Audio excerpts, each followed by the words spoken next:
Yo, what is good, everybody? It's your boy Golden Gold Falls Golden, what if, whatever you want to call me, and I'm back. I am back with the finale of What If Deku was or had a guardian angel, Quirk. And this is the finale. I don't want to burst any people's bubbles, but it is. But I want to give, before I start, I want to give a quick shout out to my boy Saint for the music below. And then also make sure to check out the Discord in the description below. And yeah, that's about it. That's all I have to really say. And I hope all y'all enjoy the finale. Let's get it. Izuku now questioning his validity of being a hero, or at least prospering to be one. Izuku now missing his hand, one of his hands. It makes it really difficult to do much. He already was struggling in the first place, and being an amputee doesn't help either. Luckily, Shigaraki's decay wasn't strong enough to, hurt him more. But that's not the only thing that is worrying him. When he was brought to the hospital, and his scans were saying some very odd things, and they could really only be contributed to his quirk. And this was unsettling for Izuku. It seemed that the more he used his quirk and the more he saved and helped people, it was wearing on his body. He didn't even know. He wasn't even aware of this happening, but the scans don't lie. His body was deteriorating, and this was far beyond recovery. Recovery Girl couldn't just make it all go away and make him feel better. He wasn't 100% sure what was happening. It was as if, his training and all that was more of a detriment than it was helpful. So, Izuku is forced into a time of, recovery. He isn't sure if this will even work, and Aizawa suggests it, telling him that it's all good, that everything will be fine, that he's not going to lose his spot in UA. He'll just come to class and he just can't do hero work. He'll just be in complete recovery. He'll more or less just do all the work they normally get and then go back to the dorms or go back to recovery girls and do whatever they need to do to fix his body. Izuku is saddened by this. He wanted to be a hero so bad, and he found a way to finally be one by healing others, by just helping others. Helping his fellow heroes, helping other people that are in danger. It was a perfect hero for him. Perfect hero to protect others via, healing. And the fact that he was this perfect combination of support and actual hero was amazing to him. And now that felt like it was getting stripped away. But Izuku didn't think about this for too long. He then was told that the class 1A would be participating in a provisional hero licensing exam, and he felt bummed out. He wasn't able to even join that either, and Aizawa says that there's something else that they have in mind for him, so to not worry, just focus on recovery. So another week then passes, and the work studies finally arrive, and Izuku is wondering what that thing Aizawa was talking about. And Aizawa approaches him. How you feeling, kid? I'm feeling good. And I'm not just saying that because I want to, go out there again. My scans say that I definitely have gotten better. But there's just the anomaly behind my quirk is frightening, Aizawa. I know, kid. I know. But something you may have to deal with for the rest of your life. Maybe not, maybe so, but if that's the case, I want you to have the opportunity to, be the hero you want to be. So, I talked to the commission, and I had some other pro heroes back me up on this. Here you go. Aizawa hands over a provisional hero licensing exam. A provisional hero license. And Izuku is shocked by this. He didn't take the test. He doesn't know how this would even make sense. And Aizawa pats him on the shoulder. Kid, you, in the face of the League of Villains, instead of healing the most sought after adversary, you stuck to your guns. They took your hand from you, and you still didn't budge an inch. I think that's far more than what any pro hero would have done. Izuku begins to sob, just slightly, and then thanks Aizawa, and Aizawa says that he shouldn't be thanking him, that he should be thanking, well, the work study person that he's going to. Izuku is confused. Work study? Who is that? Here, kid, see for yourself. Izuku grabs a piece of paper, and it's just an address. Aizawa explains that tomorrow he'll go into class, he'll finish up some work, and then he'll head off to the work study. But he does recommend he keeps everything to a limit. He is still in semi-recovery mode, and he doesn't want to overexert himself. So Izuku nods and says that he'll make sure to keep his head level. So he takes off the next day to a work study, to an agency, and it's a big one. It's Night Eye's agency. And Mirio Togata, one of the big three, meets Izuku outside. The famous Izuku Midoriya. It's good to see you, Midoriya. Izuku is surprised by this and bows to him, basically calling him his elder, of course, but knows who he is, part of the big three. And Mirio says that he's nothing special, and that Izuku is the one that is definitely something else. To stand in the face of the League of Villains like that and not budge an inch is definitely impressive. So he brings Izuku in, and that's actually not why Night Eye wanted to bring him in. Night Eye heard of what he did. He helped partially heal All Might, actually to the point where All Might doesn't really cough up blood anymore. It's more of just slight pains every so often, but it's nothing terrible. Night Eye then approaches Izuku and thanks him for everything. Says that he can still be a great hero no matter what is going on.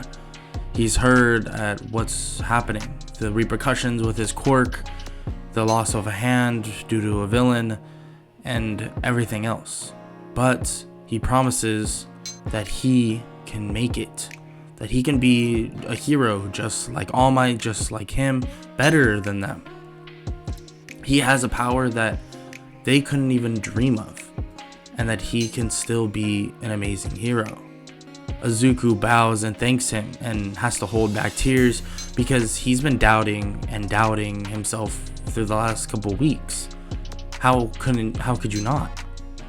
When you lose your hand and then you're told that your quirk has these crazy repercussions, how could you not doubt yourself? He's losing his mind in a way. But this put him at ease. This made him feel okay. And well, Night Eye then tells him that they'll be doing some patrolling. Nothing crazy, but they will be looking for somebody. And on the off chance they do find him, that they need to avoid conflict, especially with Izuku. Izuku should not be in fledged conflict for a little bit longer, and let Mirio do any of the heavy lifting. Mirio even says that he doesn't mind, that it normally is just him, so it'll be fun this way if just to have someone tag along. Izuku kind of feels bad about this. He doesn't want to just sit on the sidelines, but knows how much this means, and that he needs to kind of tone it back a bit to make sure that everything is okay. So their patrolling starts, and their quote-unquote search for Overhaul begins. I mean, not really in the realm of trying to really find him, but unfortunately, or maybe even fortunately, they do. But they do find him in a very unconventional way. A little girl by the name of Eri comes running out of an alleyway and crashes into Izuku. Izuku can read on her entire body that she's, for one, hurt, but also scared out of her mind. Izuku's wings just automatically come out of his body, and his halo immediately appears. Mirio is confused and asks what is he doing and what's happening. Izuku looks at him and says that he doesn't know. He doesn't know why this happened. And Eri hugs him tightly and says to please help her. Izuku realizes why his wings and halo just came about. This is different. Something's happening. Izuku looks up to see a man in a mask. A man by the name of Overhaul. Come on, Eri, don't bother the young heroes. Oh, you look familiar. You must be the one that fought against the League of Villains. Oh, you are famous, my boy. Very impressive. It's good to see heroes like you out there. Izuku nods, but Eri doesn't budge an inch. Eri refuses to move and looks back to Overhaul. Izuku, on a whim, realizes what's happening. He looks to Mirio, and Mirio just nods. Izuku blasts off with his wings and begins flying away as fast as possible. Mirio stands his ground, and as Overhaul tries to send spikes at Izuku midair, Mirio punches him in the face. He smirks and says that boy may be hurt, but don't take him as a weakling. He's, well, still got the hero's instinct. Izuku is gone. He's gone with Eri in an instant, and he lands at Night Eye's agency, bringing her in and sitting her down on a small couch. He yells for Night Eye. Night Eye comes running out. He explains that Mirio is currently fighting Overhaul and that this girl was captive of him. And Night Eye immediately calls pro heroes to help with the fight. They immediately run siege and try to capture Overhaul, in which they arrive to Mirio actually dominating the fight. He has a lot of freedom right now. He doesn't have to protect Eri, and well, there's nobody really around to protect either. Overhaul is looking for an opening, but Mirio, for some reason, seems stronger. He gets stronger and stronger. What people don't know, or what mostly everybody don't know, is that he has one for all. Mirio is 10%, 20% stronger than normal. His quirk was already insane, and his ability to use it was already insane, but now it's different. Mirio is dominating this fight, and Overhaul is forced to call reinforcements, in which they all do come, but they're quickly defeated. What Overhaul didn't know is that backup was already on the way, and those people that were coming to help him were intercepted by Night Eye and tons of pro heroes. Knowing the severity of the situation, they all came as soon as possible. Even some top heroes, we're talking Gang Orca and people like that, they came in an instant, making sure everything would turn out to be okay. Mirio's fight with Overhaul continues on until finally Mirio is able to defeat him, and they cuff him and bring him in. Night Eye is surprised at the ease, quote unquote, of what they went through, but Mirio just smiles as he takes in Overhaul, saying that without Izuku's fast reaction to get the little girl out of there, this most likely would not have happened. Mirio himself was thinking a way of getting out of this, not a way to save everybody. Night Eye smiles and thinks that this kid, he is something different. Let's go back to the Night Eye agency. Izuku is with Eri and begins healing her, but Eri can for some reason tell Izuku is slightly hurt by doing this. She looks at his hand and thinks that maybe she did that or Overhaul did it, but he just smiles. Don't worry, this happened somewhere else. Not you, not Overhaul, not no one else, okay? Eri smiles slightly, or tries to at least, and nods. Izuku is saddened by this, seeing that the little girl can't even smile, but he pats her on the head, saying that they're gonna turn that frown upside down as soon as possible. So, Izuku takes care of Eri for a while, until at least they come back, and that could be hours. Getting all the prisoners into place and making sure everything's okay takes a good bit of time, but it's okay. Eri feels pretty comfortable around Izuku now, And when all of them arrive, they're glad to see that he's in good spirits and that Eri is safe. They ask if she needs to go to the hospital, and he waves his hand and says that she's just fine. And Night Eye rolls his eyes and says that that's what hospitals are for. He doesn't need to heal her. And Izuku says that he felt like he had to. He felt that the girl has gone through enough trauma that healing from him wouldn't hurt him as much as it would help her. So Night Eye just smiles slightly and says that that's kind of the response he was expecting. But the thing is, something odd is happening. Izuku and his hand. He begins to feel his left hand once again, but it's odd. It's not there. So this could be a case of a phantom hand where he thinks it's there. But that's not the case. That's actually far from it. His hand begins to fade back into existence. But how? Izuku's confused and even looks at Night Eye and Mirio, but they are lost for words. They don't even know what's occurring. It comes back. His hand. And, well, this is a revelation. It seems that Izuku is going through something else that nobody knows.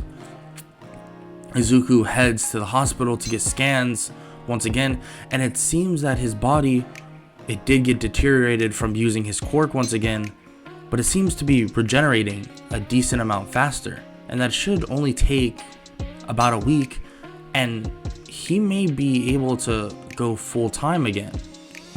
Izuku asks how, and the doctors begin explaining that you can tell by the bone structure and muscles if something will break down and build up to be stronger, but you can also tell if they're gonna break down to a weaker form. And Izuku nods. So you're saying? Yes, we're saying that it seems it's gonna break down and become stronger. Your body should start adapting to, well, your quirk again. We're not sure how this is possible, but we're serious this time. You need to stay off of it for at least a week, and then you should be good to go, kid. Izuku is shocked by this, but extremely happy, but doesn't know why it happened. Unfortunately, the upcoming events that he wants to participate in, but that's fine for him, as long as he gets to be the hero he wants to be. Of course, he can't participate in the Class 1A versus Class 1B, well, tournament, but they'll be just fine without him. He's actually heard rumors from Aizawa, of course, because they have that sensei and student relationship in terms of where he worked for his internship. He actually heard that Shinso would be stepping in, so it actually worked out for the best that he can't really participate. So Izuku would just watch. But during this week of just recovery and relaxing, he realized something odd. When Eri hugged him, when he grabbed her, his wings sprouted and his halo turned on in an instant. And he wonders, maybe she has some connection to this, but she wasn't using a quirk. What is her quirk anyways? He doesn't even know, but that can't have anything to do with it. He wonders that he begins to think that he's never seen that happen ever before. It was as if Eri was the sole factor of why his wings sprouted and his halo came about. Maybe he was her guardian angel. Maybe that's what he needed to find. The person or someone that he would actually look over. He has been healing and helping his classmates, but that's different. It's very different. That's not really looking over them. Maybe Eri's the reason why he's healing to this capacity. Maybe Eri is the being that he's going to look over as her guardian angel. Izuku doesn't know if this is true, but smiles at the idea of it and thinks that at least he could be there for her, even if he's not technically her guardian angel. So time passes and he obviously watches the Class 1A versus Class 1B, in which Class 1A slightly takes the victory, and he's able to help them out a bit by healing them, not too much, but by healing anybody that's really severely injured.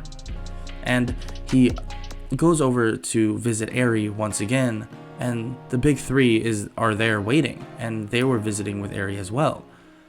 This is later on, obviously, and Aizawa asks what he's here for, and Izuku says that he just wants to see something, and if it's true. He walks up to Eri and pats her on the head as his halo appears and his wings sprout automatically once again. Interesting. It seems I am your guardian angel, Eri. Eri jumps on him and hugs him and asks, how has he been? And Izuku smiles. I've been good. I've been really good. And that is a wrap for What If Deku Had a Guardian Angel Quirk. If you enjoyed, make sure to leave a like, sub, comment down below any suggestions. And yeah, that's about it. I hope y'all enjoyed, like I said, and I hope all y'all have an amazing day. Later.